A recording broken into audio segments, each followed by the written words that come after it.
नमस्कार, SBT news में आपका स्वागत है। पेश है 13 अगस्त शुक्रवार दोपहर 12:15 बजे राजस्थान की 10 बड़ी खबरें।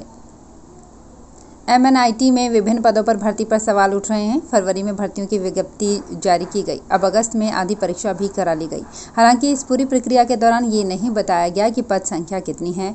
भर्ती परीक्षा technical assistant, library and information assistant, technician या वर्क असिस्टेंट, सीनियर टेक्नीशियन या फिर work assistant, superintendent, junior senior assistant, office attendant सहित कई पदों के लिए कराई जा रही है। कोरोना काल के 15 माह में होटल टूरिज्म इंडस्ट्री से 2 लाख लोगों की नौकरियां दांव पर है। अभी 25-30% यूनिटें बंद हैं तो कम से कम 3-4 साल तक विदेशी टूरिज्म के पटरी पर आने में संशय है। इस घोर निराशा के बीच सुकून देने वाली खबर है। पर्यटन विभाग ने 2019-20 में 183 तो 2020-21 में 146 होटल यूनिट के प्रस्ताव मंजूर किए हैं। इनमें 3500 करोड़ का निवेश होगा। 4 साल में आने वाली यूनिट में 14,000 कमरे बढ़ेंगे तो 13,000 को नौकरियां मिलेंगी। कोरोना प्रोटोकॉल और एक के बाद एक आ रही लहरों ने दुनिया भर में खौफ मचा दिया है। इसी डर से कई देशों की सरकारों ने विदेश आने जाने वालों के लिए वन वे पॉलिसी लागू कर रखी है। इन पाबंदियों ने विदेशों में रहने वाले भारतीयों पर असर डाला है। पता चला है कि कई परिवार तो 730 दिन से वतन नहीं लौट पा रहे हैं। इस दौरान इनके परिवारों में आकस्मिक घटनाएं और बेहद ज़रूरी काम पड़ा, लेकिन वे नहीं आ पाए। इन लोगों का कहना है कि कोविड नियमों का ऐसा डर है कि इंडिया आ जाए और वहां नया कुछ लागू हो जाए तो पूरा कारोबार चौपट हो सकता है। राजस्थान में लंबे समय से तबादलों का इंतजार कर रहे सरकारी स्कूलों के शिक्षकों के लिए अच्छी खबर है। शिक्षा विभाग ने शिक्षकों के तबादलों की तैयारियां तेज कर दी हैं। शिक्षा विभाग में 2nd ग्रेड शिक्षकों के तबादले के लिए शिक्षा निदेशालय बीकानेर में टीमें जयपुर कैंप के लिए आ चुकी हैं। संभावना जताई जा रही है कि आगामी 2 से 3 दिनों में 2nd ग्रेड शिक्षकों की ट्रांसफर लिस्ट जारी की जा सकेगी। बाकी सूचियों पर भी इसके बाद जारी किए जाने की कवायद होगी।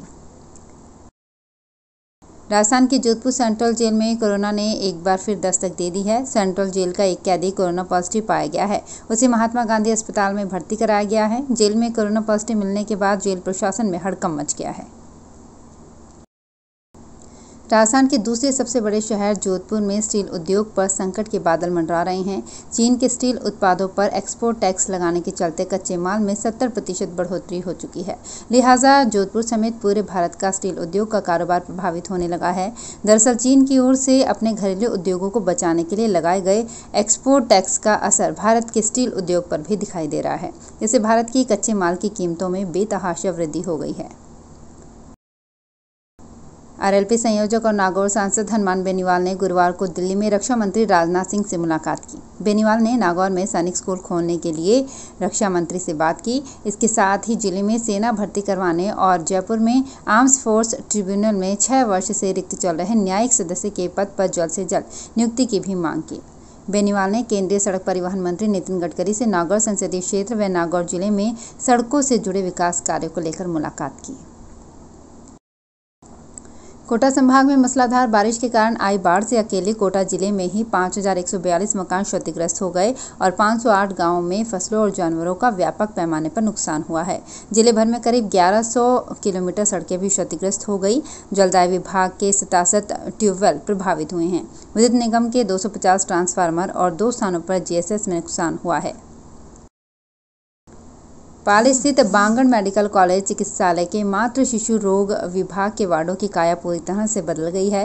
विभाग में पहले बच्चा वार्ड तैयार करवाए गए थे। इनमें से एक को एसएनसीयू वार्ड और अन्य वार्ड को कोविड की तीसरी लहर देखते हुए बच्चों के लिए आरक्षित किया गया था।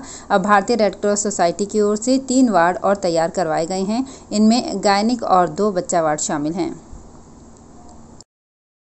पंचायत चुनाव के लिए उम्मीदवार चयन को लेकर कांग्रेस की कवायद शुरू हो चुकी है। आज भी विधायकों और अन्य नेताओं की पीसीसी में बैठक होगी।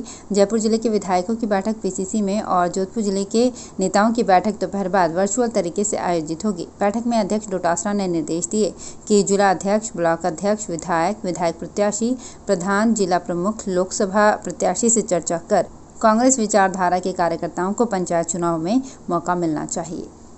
तो फिलहाल इस बुलेटिन में इतना ही। फिर हाजिर होंगे कुछ और बड़ी खबरों के साथ। एसबीटी न्यूज के और भी वीडियोस को देखने के लिए हमारे चैनल को सब्सक्राइब करें और नोटिफिकेशन पाने के लिए बेल आइकन को प्रेस करें।